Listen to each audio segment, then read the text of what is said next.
mes études en France de l'informatique, puisque dans les années 80, il n'y avait pas encore l'ICEAS, n'avait pas été créé au Maroc. Et donc j'ai fait un cycle normal, un DUT, suivi d'une maîtrise informatique et un diplôme d'études approfondies, toujours en informatique. Et juste après une expérience de 3 ans en France, je suis revenue au Maroc pour avoir une première expérience chez le constructeur Bull, avant de créer ma propre entreprise Professionnel Système. Et donc voilà, après j'ai présidé la Fédération des technologies de l'information. J'ai également créé la FEM, j'en suis honorée, l'Association des femmes entrepreneurs. Et je suis depuis décembre 2018 membre du Conseil de la concurrence.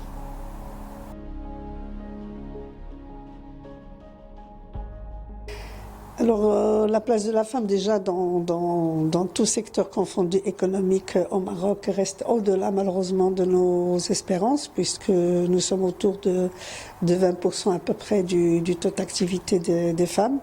Ce qui nous place, d'après le dernier classement de World Economic Forum, 143, je pense, sur 756 pays, ce qui est au-deçà de nos espérances, d'autant plus que du côté enseignement, le Maroc a fait beaucoup d'efforts et beaucoup de jeunes femmes disposent d'un diplôme, font des études supérieures.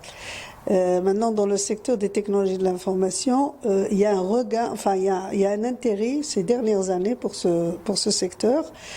Premièrement, on voit une avancée importante dans les études informatiques, puisque maintenant à l'ICEAS, je pense que nous sommes à peu près à 32% de filles, donc parmi les étudiants, ce qui est une bonne chose. Et on voit surtout un engouement vers les start-up.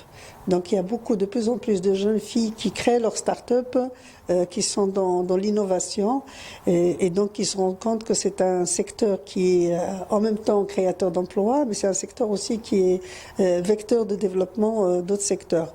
Et je pense qu'avec tout ce qui a été entrepris au Maroc ces dernières années, comme l'existence d'Intelaqa, l'existence de beaucoup d'incubateurs de start-up, l'existence des garanties de CCG, pousse de plus en plus les femmes à créer leurs entreprises, et ce qui est très bon pour le Maroc et qui est vraiment indispensable.